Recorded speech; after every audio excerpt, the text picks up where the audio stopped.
Kwa jina naitwa Kamishna Rashid Mzee Abdalla, ni mkuu wa kikosi cha zimamoto na uokozi Zanzibar.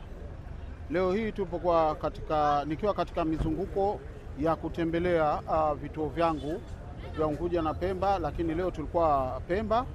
Nimeanzia kusini, wakati tunaelekea kaskazini Kijichame, bahati mbaya njiani tukapata ajali. Gari yangu iliyotangulia katika msafara ikapata ajali, na katika ajali hiyo tumepata majeruhi karibuni 6, pamoja tumepoteza kwa bahati mbaya askari wetu mmoja,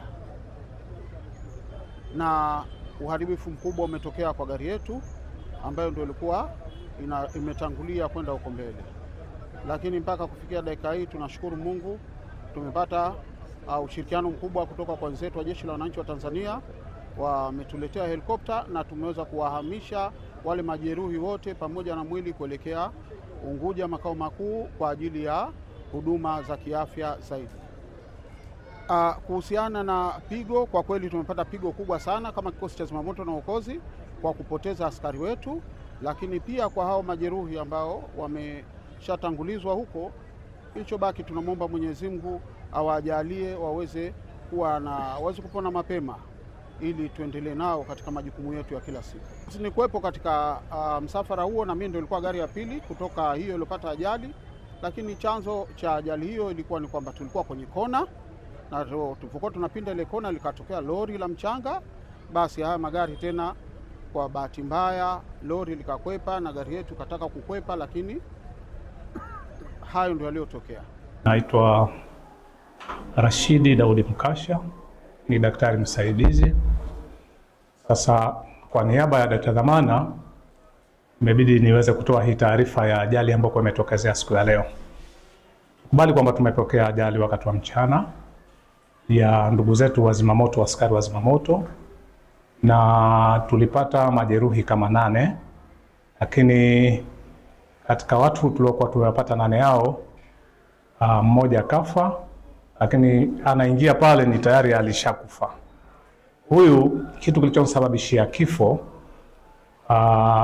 tunaita ni fracture au ni uvunjikaji wa base of the skull, yani kwenye fuvu la kichwa ni kwamba limepasuka. Kwa nini tunayasema haya?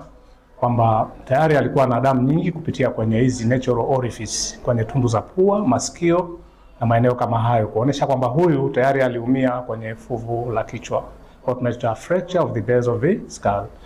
Huyu hakuchukua muda hata mdogo, alipokuja tu alikuwa keshamalizia kufa tayari.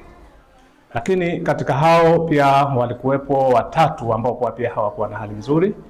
Mmoja yeye alikuwa kapata hiyo pia kavunjika kwenye mandible, kana kapata fracture kwenye sehemu ya mandible. Kwa huyu pia kapata tena fracture ya mbavu kwenye upande wa mkono kushoto wa kifua. Hawa ndio kidogo alikuwa hali yake huyo haikuwa mzuri naye. Na mwingine naye ambaye kwa ni mwanadada wa kike, naye hakuwa na hali nzuri hivyo hivyo. Hakupata visceral organ injury, lakini naye alikuwa na maumivu makali. Kwa hivyo hawa wote ndio ilobidi baada ya timu ya mheshimiwa mkuu wa mkoa kuingia hapa na mkuu wa wilaya na wakuu wa vikosi ambao walikuwa wamebahatika kuwepo leo, ndio wameamua kwamba hawa ni bora moja kwa moja kuwachukua, kuwasafirisha, kuwapeleka maeneo mengine kwa matibabu zaidi. Kubali kwamba tupongeze sana watumishi wenzetu kwa toka muda huo kuwafanya stabilization, yani kuwekea mazingira wa wagonjwa ili wasiweze kupoteza maisha yao kwa haraka. Sababu tunaelewa kwamba kwenye maeneo haya ya ajali mtu anaweza kufa kwa urahisi tu, anaweza tu akaaspirate akafa. Kwa hiyo timu ilishughulikia vya kutosha kabisa, wa kuwekea cannula, wa kufanya suctioning, wa kufanya open veins, kila shughuli zote ambazo kwa zinahitajiwa kufanyika za kiutaalamu zimefanyika katika mazingira ya hali ya juu. Kwa hiyo ni huyu mmoja ambaye kwa tayari alikuja ni maiti, lakini mpaka tumefanikiwa kuwasafirisha jioni hii wote majeruhi tumewasafirisha wakiwa katika hali ambazo kwa ni nzuri, wameshapa kuwa stabilized tayari. Kwa hiyo tunategemea inshallah, sisi kikubwa cha kusema ni kuwatakia majeruhi hawa Mungu awajalie wafikishwe kule kwenye matibabu ya hali ya juu katika hali nzuri, ili inshallah waweze kusave maisha yao. Na hospitali itakuwa na jambo zuri la kuweza kujifunza kama pindipo tukipata zile taarifa baada ya matibabu kwa huko anakokwenda.